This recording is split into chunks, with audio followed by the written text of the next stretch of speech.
Saya akan menelisiknya eksklusif. Dan saudara, saya temui pimpinan Lembaga Perlindungan Saksi dan Korban LPSK, Edwin Partogi Pasaribu. Bang Edwin, sehat lalu? Sehat. Bang Edwin, saya tahu Anda keliling-keliling kemudian untuk melakukan pendampingan terkait dengan saksi dan juga korban. Ya. Saya ingat bahwa korban penganiayaan Haris Pertama, Ketua Umum DPP KNPI, juga melapor ke LPSK. Benar ada ancaman pembunuhan terhadapnya? Ya, Haris datang dan menyampaikan dia datang masih dalam keadaan luka itu. Iya. Masih dalam keadaan luka? Hari berapa setelah penganiayaan itu? Hari kedua. Dari hari pertama saya sudah berkomunikasi sama Haris, ya. Dan ketika itu dia sedang masih di Polda Metro itu buat laporan polisi. Dia janjikan untuk datang di pagi hari ke LPSK. Namun pagi harinya itu kan dia kemudian ada sidang di Pengadilan Jakarta Pusat sebagai pelapor saksi Ferdinand Hutapian. Waktu persidangan itu kami juga sudah mengirimkan tim. Jadi dari LPSK sudah mengirimkan tanpa diminta. Kami sudah mengirimkan tim pengamanan. Ya. Jadi ada anggota polisi yang memang sudah ditempatkan di LPSK, kami kirim ke sana untuk menjaga memonitoring situasi.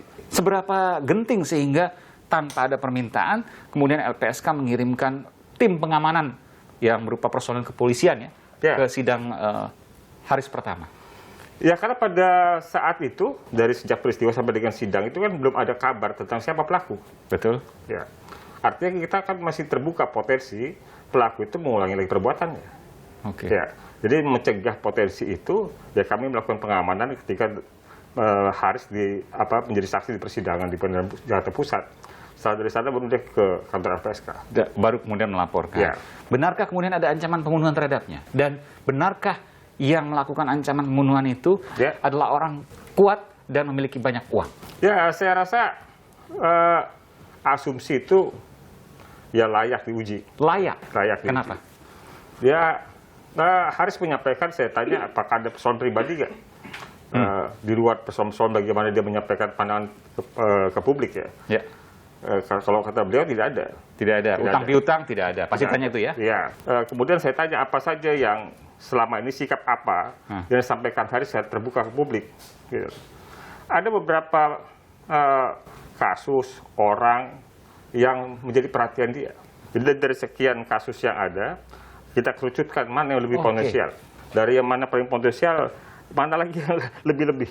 Jadi ada kasus dikerucutkan? Sudah. Boleh tahu kasusnya apa? Nanti. Jadi sikap politik kekritisan Haris Pertama sebagai Ketua KNPI sepertinya bisa jadi merupakan menstimulus terjadi peristiwa penganiayaan terhadap. Kenapa? Haris kan sudah diawasi. Haris sudah diawasi, hal itu dibuktikan dengan CCTV di rumahnya. Jadi ada CCTV di rumahnya yang merekam memang pelaku sudah memonitoring lingkungan tempat kediamannya Haris. Dan data itu juga sudah didapatkan oleh LPSK? Sudah. Kemudian ketika dia sampai parkir dia sendirian, parkir mobil, keluar dari pintu, balik badan dari belakang langsung dipukul oleh batu.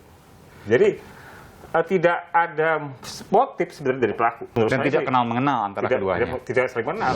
Jujur di antara mereka tidak saling mengenal. Tidak ada masalah sampai sejauh ini dari para tersangka yang sudah diamankan terdengan korban. Kalau menurut saya pelaku hanya pendekatan kesejahteraan saja. Bahwa memang mereka bekerja di situ. Menerima uang? Menerima uang. Dan, saya mau masuk sini. Menerima uang, informasi dari penyelidikan kepolisian, 1 juta rupiah. Ini mengerikan sekali, 1 juta rupiah bisa dilakukan untuk menyuruh orang, bahkan bisa membunuhnya. Ya, harga itu relatif ya. Kita apakah itu benar harga itu atau lebih dari itu? Menurut pengakuan dari yang bersangkutan tersangka kepada pihak polisian 1 juta rupiah. Sekalipun itu benar kan juga menunjukkan betapa mudahnya untuk melakukan kekerasan. LPSK sering menemukan hal seperti itu, dibayar sangat murah untuk kemudian bahkan menghilangkan nyawa orang lain. Iya, kekerasan terhadap orang, kejahatan terhadap tubuh itu adalah kejahatan kekerasan tindak pidana yang paling banyak masuk ke LPSK. Dan mayoritas dibayar mereka? Oh tidak, memang beragam. Jadi pelaku ini nggak punya motif. tidak ada situasi faktual yang membuat dia melakukan itu ketika itu. Gitu. Tetapi ada orang yang menyuruhnya. Orang yang menyuruhnya ini yang punya kepentingan terhadap Haris. Mungkin dari apa yang pernah disampaikan Haris kepada di ruang publik atau kegiatan Haris yang mana, yang kemudian membuat orang ini merasa harus menunjukkan eksistensi bahwa dia lebih berkuasa dibanding Haris. Oke, itu asumsi yang kemudian dibangun oleh LPSK dan marah hasil penyelidikan sementara LPSK. Saya boleh katakan seperti itu? Boleh, boleh. Sekarang sudah beberapa orang ditetapkan sebagai tersangka, termasuk yang menyuruh melakukan eksekutor. Tapi yang menyuruh ini, saya sebutkan ya, Syarifuddin Samuel, itu tidak mengenal Haris pertama. Artinya sangat mungkin ada orang lagi yang menyuruh sang SS ini untuk kemudian melakukan eksekusi pada orang-orang yang melakukan penganiayaan. Saya ingin tanya, polisi sangat mudah untuk mengungkap ini seharusnya. Ya, SS ini kan cuma sebagai pemilik proyek. Ya, dia yang ditugaskan untuk memimpin proyek itu. Ya, memimpin ya, betul. Proyek, gitu. Tapi yang punya proyek itu siapa?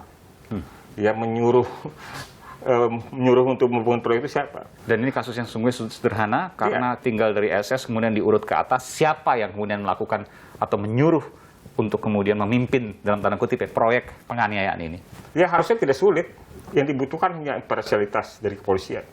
Netralitas kepolisian akan dengan mudah mengungkap siapa di balik SS. Menurut saya yang harus jadi perhatian, kalau kasus ini tidak selesaikan melalui jalur hukum, kepercayaan orang terhadap hukum makin lemah, makin rendah. Itu membuka ruang orang memilih jalan hukum yang lain, yaitu hukum rimba. Itu yang menurut saya mengkhawatirkan. Terima kasih pimpinan dari Lembaga Perlindungan Saksi dan Korban, Bung Edwin Partogi Pasaribu, telah memberikan informasi di program Aiman. Terima kasih Bung Edwin. Terima kasih, Aiman. Logikanya sangat mudah untuk mengetahui karena aktor intelektualisnya atau dalangnya sudah ditangkap. Tinggal kemudian menelusuri si dalang ini disuruh oleh siapa. Betul sekali, dan saya kira itu sudah dipegang oleh kepolisian ya. Cuma nama itu sudah dipegang oleh kepolisian? Anda yakin itu? Saya akan menelisiknya eksklusif